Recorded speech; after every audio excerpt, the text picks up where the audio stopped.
Paz do Senhor, igreja. Vocês estão felizes? Eu estou feliz e bem nervoso, como sempre. E hoje nós vamos conversar um pouquinho sobre a alegria que o Senhor nos dá. Eu gostaria que vocês abrissem em Salmo, capítulo 16.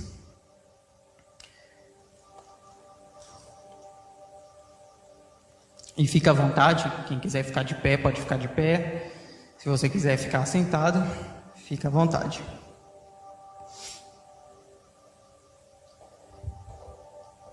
Salmos 16, versículo 8 e 9, diz o seguinte: Estou certo de que o Senhor está sempre comigo. Ele está ao meu lado direito e nada pode me abalar. Por isso, o meu coração está feliz e alegre, e eu, um ser mortal, me sinto bem seguro. Senhor, nós agradecemos, ó Deus, por esse momento de louvor, ó Pai, que acabamos de participar, ó Deus. Nós pedimos a Tua presença aqui também agora na hora da palavra, ó Deus. Que o Senhor use a minha boca, Senhor, mas que seja o Senhor a falar. Senhor, prepara os corações, ó Deus, de todos aqueles que estão Te ouvindo, ó Deus, e também o meu coração, ó Pai, a quem essa semente foi plantada antes. Senhor, nós nos colocamos diante de Ti e que o Senhor fale conosco. Amém. Então, aqui a gente tem uma introdução sobre aquilo que nós vamos falar. O salmista, ele fala sobre uma alegria que ele sente, uma felicidade que ele sente por saber que Deus está ao lado dele. Mas, afinal, o que é alegria? Segundo o dicionário, alegria é um estado de viva satisfação e de vivo contentamento. Ou seja, é diferente de um momento de alegria, um momento de uma boa notícia, uma explosão, uma euforia. É diferente o momento de euforia, onde, beleza, você fica alegre, e a alegria em si. Porque a alegria, ela fala muito de um estado de vivo contentamento, ou seja, ela está falando de um estilo de vida, e não necessariamente de um momento específico. Então, nós vamos falar um pouco sobre a verdadeira alegria. Como é que eu posso ter essa alegria dentro de mim? Como tudo na vida, para a gente conseguir alguma coisa, a gente precisa de passar por processos. E dentro do processo da alegria, existe uma fase que é a tristeza. E por mais que isso pareça contraditório, não é, porque só conhece a alegria quem já passou por um momento de tristeza. Mas a tristeza, ela pode ser classificada em dois tipos. E a gente vê isso bem exemplificado na Bíblia, com dois discípulos de Jesus, Judas e Pedro. Judas e Pedro negaram a Jesus. Judas e Pedro tiveram uma atitude de ir contra aquilo que eles tinham definido, de tomar, de tomar uma providência de seguir Jesus, de anunciar Jesus. E o que acontece é que no momento em que eles traíram Jesus, os dois, eles sentiram profunda tristeza. Tanto Judas e Pedro também. Judas, a gente sabe que ele teve um fim trágico, enquanto Pedro, ele foi colocado num lugar muito melhor do que ele estava antes. Então ele foi colocado para cuidar das ovelhas que Jesus deixou. O que acontece aqui é que a tristeza que Judas passou é uma tristeza segundo o mundo, uma tristeza que leva à morte. E essa tristeza, ela vai nos afundando e a gente não consegue sair dela. E essa tristeza normalmente é causada por dois pontos. Ela pode ser causada por pecado, porque é impossível ser feliz pecando. E porque o pecado é aquilo que nos separa de Deus, é aquilo que nos separou de Deus, é por causa do pecado que nós fomos condenados, e então Jesus vem e paga o preço. Então é impossível você estar numa posição de viver em alegria, tendo uma vida de pecado. Da mesma forma, ainda nessa tristeza segundo o mundo, a tristeza que leva à morte, existem as prisões do passado, que não necessariamente ela precisa estar ligada ao pecado, mas normalmente ela está. O que acontece com as prisões do passado é aquelas pessoas que vivem presas no passado, né? E quando você está preso tanto num passado bom quanto um passado ruim, isso não te faz bem. Porque o passado bom, ele vai te prender num lugar onde você não vai querer viver coisas novas, porque você acredita que tudo aquilo que você já viveu, tudo aquilo que você passou, foi a melhor coisa. E nada vai superar aquilo que você já viveu de bom. Então você se fecha para novas experiências. E o passado ruim, né, o passado bom tem esse problema, e o passado ruim a gente não precisava nem falar. Porque o passado ruim, normalmente ele te coloca um nome por conta de coisas que você viveu, e você aceita aquele nome, e às vezes você vai se autocondicionando a ficar preso naquilo e pensar que toda a vez que você se envolver com alguma coisa parecida com aquilo vai ser algo ruim. Então, existem esses dois tipos de prisões. E isso dentro de uma tristeza segundo o mundo. Essas duas atitudes, elas te levam à morte no final das contas. E aí a gente tem a tristeza que Pedro passou, que é uma tristeza segundo Deus, que foi um momento em que ele sentiu a falta da consciência e da presença de Jesus. Então, o que acontece é que a tristeza que é produzida segundo a vontade de Deus, ela nos leva a um ponto de arrependimento. E o arrependimento vai nos levar a entregar a vida a Cristo, vai nos levar à salvação, e aí começa uma caminhada. E o que aconteceu com Pedro foi isso. Porque, por exemplo, quando Jesus ressuscita e aparece a Maria Madalena, ele fala com ela, por exemplo, que avise aos apóstolos e a Pedro que eu vou encontrá-los. Ou seja, Jesus teve que falar para Maria que era para ela avisar também a Pedro, porque Pedro ali ele não se considerava mais um apóstolo, de tão triste que ele estava de ter negado Jesus. Mas a gente vê que essa é uma tristeza necessária, essa tristeza que Deus produz em nós, que é a falta da consciência da presença de Cristo, e a gente passa por isso de vez em quando. Às vezes a gente simplesmente está num dia bacana e de repente a gente fica triste do nada, e a gente não consegue voltar à alegria porque a gente esquece que Jesus está sempre com a gente. Sabe? A gente tem que constantemente ser lembrado disso. Beleza, então dentro do processo de como ter essa alegria, a gente tem a tristeza, que é dividida nesses dois pontos, e a gente tem mais um passo, que é o passo de servir. E muito da alegria está relacionada a servir. Por quê? Porque Jesus mesmo, ele coloca que nós devemos servir aos outros, que é mais satisfatório você servir do que ser servido. E aí, dentro de servir, você pode classificar isso como 3 pontos. Você pode servir a você mesmo, dedicando momentos para você que, beleza, nem sempre eles vão ser momentos super produtivos, como tá estudando alguma coisa que vai te levar para algum lugar, mas pode ser um momento de lazer, algo que não vai contra os princípios de Deus. E então, servir a você, cuidar de você mesmo, se amar. Servir aos outros, aqueles que precisam de você, talvez um amigo, um irmão, alguém que está precisando de você em algum momento. E ainda dentro de servir aos outros, a gente também já encaixa servir a Jesus. Porque servir a Jesus não é simplesmente na igreja, mas é como a Bíblia mesmo diz, se nós servirmos a algum dos pequeninos. Quem que são esses pequeninos? Não são pessoas pequenas igual eu, assim, né? São os pequeninos, aquelas pessoas que não podem te pagar, sabe? Elas não vão ter como retribuir aquele favor que você fez a ela. Então, é só Jesus que vai poder retribuir isso. Então, estamos servindo a Jesus. Então, dentro do processo, temos a tristeza, temos esse momento de servir, e dentro do momento de servir, como consequência dele, nós falamos sobre estilo de vida. Por quê? Porque nós podemos ter alguns estilos de vida, já que a alegria é isso, é algo que está relacionado a como nós enxergamos o mundo, nós podemos ter, de novo, 3 diferentes estilos de vida. Nós podemos ser como os judeus, que eram guiados por emoção.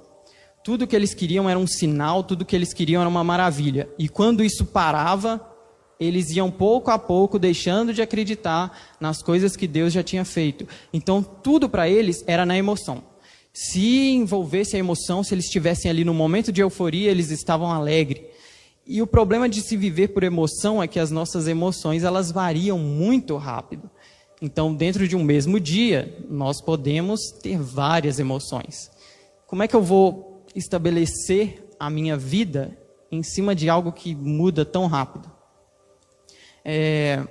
Nós também, depois que a gente escuta falar sobre esse ponto das emoções, a gente fala, não, beleza, então eu vou para o lado totalmente oposto, né? E eu vou viver como os gregos, que se preocupavam com o intelecto, que se baseavam no intelecto. E tudo para eles era o conhecimento humano. E aí eles pensavam sobre tudo e eles já tomavam as suas decisões baseado 100% no pensamento. Mas isso também é errado, porque o nosso intelecto, ele também pode ser ferido, assim como as nossas emoções. E se aquilo que você acredita simplesmente por acreditar for derrubado, você cai junto. O intelecto está em constante desenvolvimento. Ou seja, sempre vai ter mais alguma coisa para colocar. E aí você não pode firmar alguma coisa em cima disso, porque daqui a pouco vai ter uma coisa nova, e aí vai te empurrar e você vai cair. Você não pode se estabelecer nem nas suas emoções, como os judeus, nem no seu intelecto, como o grego. Mas nós devemos ser guiados pelo espiritual, porque, como é dito em 1 Coríntios 2,15, o espiritual, ele consegue discernir todas as coisas. Então, ele consegue entender as emoções, ele consegue entender o intelecto, ele encontrou o meio termo. O espiritual, ele vive enxergando os dois lados da moeda e conseguindo decidir, sabe? Porque as emoções, elas variam demais. O intelecto não te ajuda se você precisar viver algo que é emoção. Por exemplo, se eu sou um especialista em água, eu sei tudo sobre água, eu estudei, eu sei a fórmula, tudo que mistura com a água, eu sei tudo, as proporções certinhas. Mas se eu estou passando por um deserto, se eu não provar da água, não adianta eu saber tudo sobre a água. Então, eu tenho que ser espiritual e saber sobre a água, mas também experimentá-la, ter as emoções. Então, eu preciso ser espiritual para viver a emoção e o intelecto.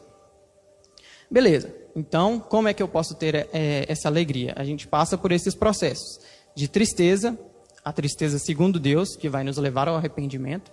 A gente vai servir e a gente vai escolher esse estilo de vida espiritual, que vai estar muito ligado às disciplinas espirituais. É assim que a gente vai crescer e viver, ter uma ótica espiritual para o mundo. Mas onde que vai estar a minha alegria?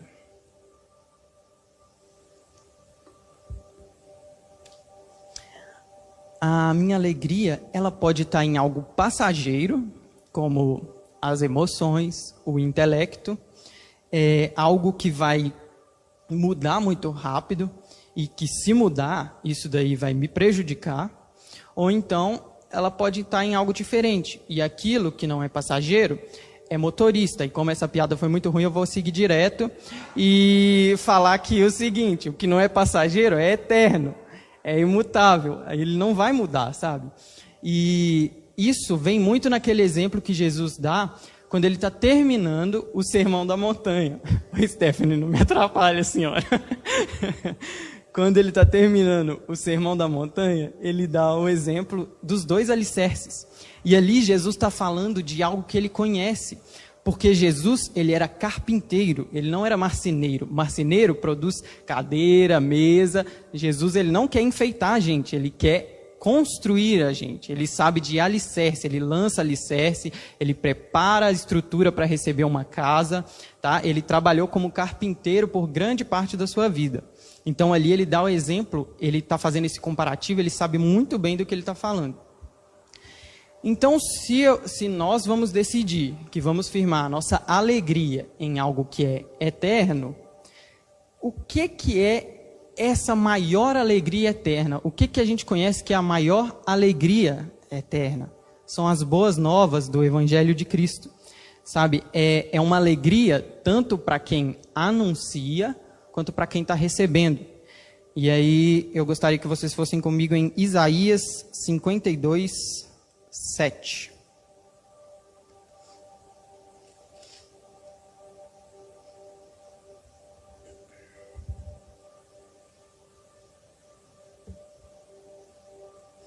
Isaías 52, versículo 7 diz o seguinte: como é bonito ver um mensageiro correndo pelas montanhas, trazendo notícias de paz, boas notícias de salvação. Ele diz a Sião: o seu Deus é rei. Escutem os gritos dos vigias, eles gritam de alegria, todos juntos, pois veem com seus próprios olhos a volta do Senhor para Sião. Jerusalém arrasada, cante de alegria, pois o Senhor tem pena do seu povo e vai salvar Jerusalém. Na presença de todas as nações, o Senhor vai mostrar o seu santo poder. O mundo inteiro verá que foi o nosso Deus que nos salvou. Então aqui ele fala de uma alegria de quem vê aquele que está anunciando as boas notícias. Agora em Lucas, capítulo 2, versículo 8.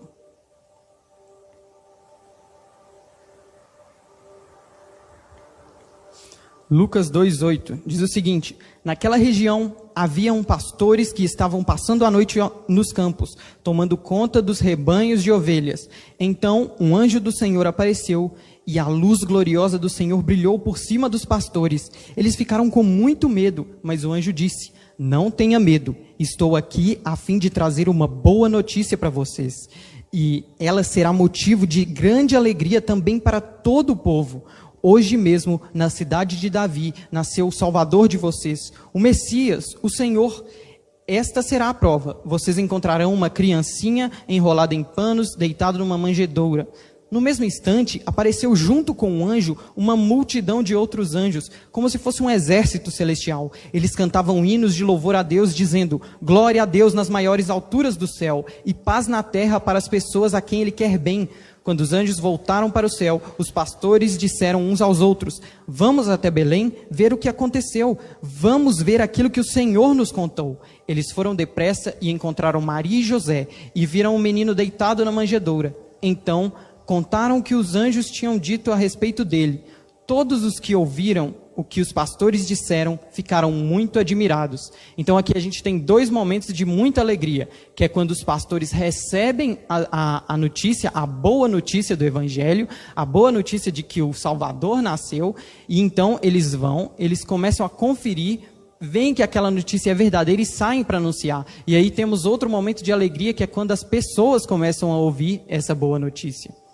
Agora em João capítulo 4, versículo 36. João 4:36 é o próprio Senhor Jesus dizendo: quem colhe recebe o seu salário, e o resultado do seu trabalho é a vida eterna para as pessoas. E assim, tanto o que semeia quanto o que colhe se alegrarão juntos, porque é verdade o que dizem: um semeia e outro colhe. Eu mandei vocês colherem onde a gente deixa de pregar, porque nós somos uma geração imediatista e a gente quer pregar e ver a pessoa convertendo na hora. A gente deixa de anunciar muitas vezes porque a gente sabe que ele não vai converter agora, eu conheço a peça. Mas talvez se você lançar a semente e lá na frente ele escutar de outra pessoa, e depois de outra pessoa, e de outra pessoa, e até que uma hora ele se entrega, Jesus afirma que vai ter um momento em que todos que lançaram a semente vão se alegrar. É o próprio Jesus que prometeu isso para a gente. Sabe, o Evangelho é uma boa notícia. O Evangelho nos conta que o problema que a gente tinha com Deus foi resolvido em Jesus. Sabe, aquela separação que aconteceu, Jesus resolveu. Jesus agora nos conectou de novo com Deus. O Evangelho é uma boa notícia porque ele também me conta que Jesus pegou todo o meu peso, pegou para ele e está levando o peso, e ele me deu o peso dele, que é leve. Olha que boa notícia. Como é que a gente não vai se alegrar com uma boa notícia dessa? E aí a gente consegue entender, por exemplo, afirmações que tem na carta de Tiago, na carta de Romanos também, que falam que as tribulações, as lutas, são para o nosso bem. A gente começa a entender que essas coisas realmente estão forjando o nosso caráter cristão. A gente começa a dar valor a isso e se alegrar com isso. Começa a fazer sentido esses textos. E agora eu quero ler alguns textos que falam, que revelam essa boa notícia. E se você quiser acompanhar comigo, fica à vontade, eu só não devo esperar muito, porque são alguns textos. Salmos 47. Salmo 47 diz o seguinte: batam palmas de alegria todos os povos, cantem louvores a Deus em voz alta, pois o Senhor, o Altíssimo, deve ser temido. Ele é o grande rei que governa o mundo inteiro. Deus nos fez vencer os outros povos. Ele nos fez governar as nações. Ele escolheu para nós a terra onde vivemos, terra que é o orgulho do seu povo, a quem ele ama. Deus vai subindo para o seu santo trono. Enquanto ele sobe, há gritos de alegria e sons de trombetas. Cantem louvores a Deus, cantem louvores ao nosso rei. Louvem a Deus com canções, pois ele é o rei do mundo inteiro. Deus está sentado no seu santo trono, ele reina sobre as nações. Os que governam os povos se reúnem com o povo do Deus de Abraão, pois todo poder neste mundo pertence a Deus. Ele domina tudo. Agora em Isaías 9.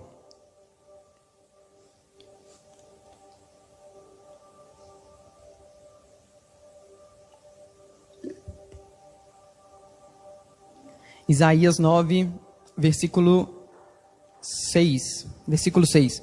Pois já nasceu uma criança, Deus nos mandou um menino que será nosso rei. Ele será chamado de Conselheiro Maravilhoso, Deus Poderoso, Pai Eterno, Príncipe da Paz. Ele será descendente do rei Davi, e o seu poder como rei crescerá, e haverá paz em todo o seu reino. As bases do seu governo serão justiça e o direito, desde o começo e para sempre. No seu grande amor, o Senhor Todo-Poderoso fará com que tudo isso aconteça.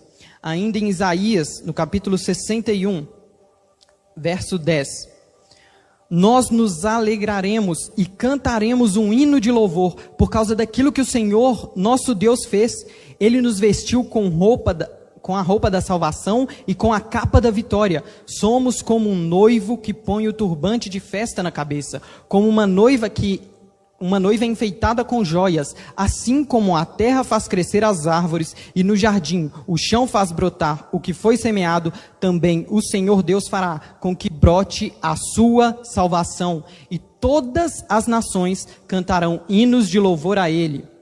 Agora em Mateus 5, versículo 3, Jesus está iniciando o Sermão da Montanha, e ele vai falar aqui sobre a verdadeira alegria, a verdadeira felicidade. E ele inicia falando disso porque ele percebe que o povo é um povo muito triste, é um povo que está muito triste. E então ele começa a falar sobre a verdadeira felicidade. Jesus disse: felizes as pessoas que sabem que são espiritualmente pobres, pois o reino dos céus é delas.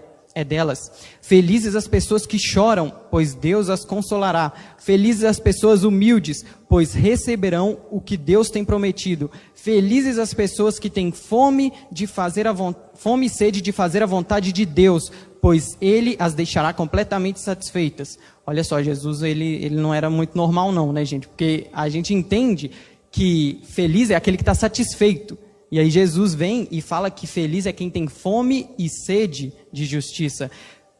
Agora, versículo 7. Felizes as pessoas que têm misericórdia dos outros, pois Deus terá misericórdia delas. Felizes as pessoas que têm um coração puro, pois elas verão a Deus. Felizes as pessoas que trabalham pela paz, pois Deus as tratará como seus filhos. Felizes as pessoas que sofrem perseguições por fazerem a vontade de Deus, pois o reino dos céus é dela. De novo, é muito difícil para a gente entender de uma maneira intelectual ou baseada nas emoções como que essa afirmação de Jesus pode fazer sentido. Mas se você está vivendo pelo espiritual, você entende o que ele quer dizer aqui. Ainda no versículo 11 ele diz: felizes são vocês quando os insultam e perseguem e dizem todo tipo de calúnia contra vocês por serem meus seguidores. Fiquem alegres e felizes, pois uma grande recompensa está guardada no céu para vocês, porque foi assim mesmo que perseguiram os profetas que viveram antes de vocês. E aí, com base nessa afirmação de Jesus, a gente vê os apóstolos ficando felizes com uma situação que ele descreveu aqui, lá em Atos capítulo 5, versículo 40. Diz o seguinte: então chamaram os apóstolos e os chicotearam, e aí mandaram que nunca mais falassem nada a respeito de Jesus. Depois os soltaram. Os apóstolos saíram do conselho muito alegres, porque Deus havia achado que eles eram dignos de serem insultados, por serem seguidores de Jesus. E todos os dias, no pátio do templo e de casa em casa, eles continuavam a ensinar e anunciar a boa notícia a respeito de Jesus, o Messias. Em Romanos 15, versículo 7, diz o seguinte: portanto, aceitem uns aos outros para a glória de Deus, assim como Cristo aceitou vocês, pois eu lhes digo que Cristo se tornou servo dos judeus a fim de mostrar que Deus é fiel para fazer com que se cumprissem as promessas feitas por Deus aos patriarcas e para fazer com que os não-judeus louvassem a Deus pela sua bondade, como dizem as Escrituras Sagradas. Por isso eu te louvarei entre os que não são judeus e cantarei louvores a ti. Elas dizem também: vocês que não são judeus, alegrem-se com o povo escolhido de Deus. E dizem ainda: todos os que não são judeus, louvem o Senhor, que todos os povos o louvem. E também Isaías diz: virá um descendente do rei Davi, filho de Jessé, e ele aparecerá para governar os que não são judeus, e eles terão esperança nele. Que Deus, que nos dá essa esperança, encham vocês de alegria e de paz, por meio da fé que vocês têm nele, a fim de que a esperança de vocês aumente pelo poder do Espírito Santo. A gente vê aqui que a presença do Espírito Santo é aquilo que nos traz alegria, porque é Ele quem confirma tudo isso que é dito na palavra.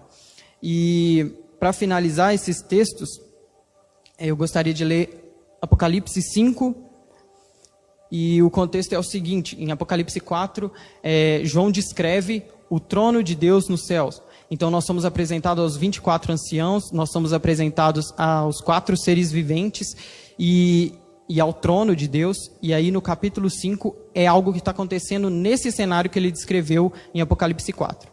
Apocalipse 5 diz o seguinte: na mão direita daquele que estava sentado no trono, eu vi um livro em forma de rolo. Estava escrito dos 2 lados e selado com 7 selos. Presta atenção nessa passagem. Tenta imaginar, se for mais fácil para você, fecha os olhos e tenta se colocar nesse ambiente que está acontecendo essa cena. Tenta viver o que João está descrevendo aqui. Versículo 2 diz o seguinte: vi também um anjo forte que perguntava bem alto: quem é digno de quebrar os selos e abrir o livro? Mas não havia ninguém, nem no céu, nem na terra, nem debaixo da terra, que pudesse abrir o livro e ver o que lá estava escrito. Eu chorava muito, porque não se podia achar ninguém que fosse digno de abrir o livro ou de ver o que lá estava escrito. Então, um dos líderes me disse: não chore, olhe, o leão da tribo de Judá, o famoso descendente do rei Davi, conseguiu a vitória e pode quebrar os 7 selos e abrir o livro. Então vi um cordeiro de pé no meio do trono, rodeado pelos 4 seres vivos e pelos líderes. Parecia que o cordeiro havia sido oferecido como sacrifício. Ele tinha 7 chifres e 7 olhos, que são 7 espíritos de Deus, que foram enviados ao mundo inteiro. O cordeiro pegou o livro da mão direita daquele que estava sentado no trono. Quando ele fez isso, os 4 seres vivos e os 24 líderes caíram de joelhos diante dele. Cada um tinha nas mãos uma harpa e algumas taças de ouro, cheia de incenso, que são as orações do povo de Deus. Eles cantavam uma nova canção: tu és digno de pegar o livro e de quebrar os selos, pois foste morto na cruz, e por meio da tua morte compraste para Deus pessoas de todas as tribos, línguas, nações e raças. Tu fizeste com que essas pessoas fossem um reino de sacerdotes que servem ao nosso Deus, e elas governarão o mundo inteiro. Olhei outra vez e ouvi muitos anjos, milhões e milhões deles, estavam de pé em volta do trono, dos 4 seres vivos e dos líderes, e cantavam com voz forte: o cordeiro que foi morto é digno de receber poder, riqueza, sabedoria e força, honra, glória e louvor. Então ouvi todas as criaturas que há no céu, na terra, debaixo da terra e no mar. Isso é, todas as criaturas do universo que cantavam: ao que está sentado no trono e ao Cordeiro pertencem o louvor, a honra, a glória e o poder para todo sempre. Os 4 seres respondiam: amém. E os líderes caíram de joelhos e o adoraram. Depois, chega em casa e lê os 5 últimos capítulos de Apocalipse. No capítulo 18, vai falar sobre a queda da Babilônia e a justiça que nós tanto esperamos. No capítulo 19, vai falar da festa do Cordeiro e uma alegria, que é a alegria que a gente espera. No capítulo 20, fala do juízo final e da queda do inimigo das nossas almas. Sabe, ele é condenado, gente. Às vezes a gente esquece que o final do livro está escrito, e é aquilo que o Lequim falou quando abriu o culto. A gente já sabe o final da história. No capítulo 21 fala sobre a beleza da nova Jerusalém celestial, e no capítulo 22 fala sobre um novo céu e uma nova terra, um início e um fim novo de algo que está preparado para nós. A gente tem que constantemente se lembrar dessas promessas. Gente, a gente não pode viver como se o final já não tivesse escrito. Jesus, ele está tranquilo. Deus é um Deus alegre. Então, por isso, nós devemos pregar com alegria. Nós somos o outdoor do coração de Deus. Então, se Deus é alegre, nós devemos pregar a alegria com alegria. E então, faça alguém sorrir no seu dia a dia. Você vai estar pregando o evangelho, sabe? Dê testemunho e você vai estar pregando o evangelho. Mostre que você é alguém que se importa, e você vai estar pregando o evangelho. E o evangelho são boas notícias. O evangelho alegra aquele que está pregando e aquele que está recebendo. Nós sabemos o final da história. O placar já está definido. Cabe a nós estar no time correto. Agora, para finalizar, eu queria ler Filipenses capítulo 4, versículo 4, que diz o seguinte: Filipenses 4:4. Tenham sempre alegria, unidos com o Senhor. Repito, tenham alegria. Amém? Senhor, meu Deus e meu Pai, nós agradecemos aquilo que o Senhor tem feito em nosso meio. Nós agradecemos essa mensagem que o Senhor mandou para nós, ó Deus. Nós agradecemos porque em um momento tão difícil, o Senhor nos lembra mais uma vez que devemos ter alegria, que aquilo que é externo não pode afetar o interno. Oh meu Deus, que o Senhor, oh Pai, possa nos colocar, ó Deus, nessa posição de entender, de colocar o nosso alicerce em uma alegria que é eterna, em algo que é eterno. Em nome de Jesus, ó Deus, eu clamo para que nós possamos ter mais alegria, para que nós possamos anunciar o Evangelho com alegria e não com peso que muitas vezes nós colocamos.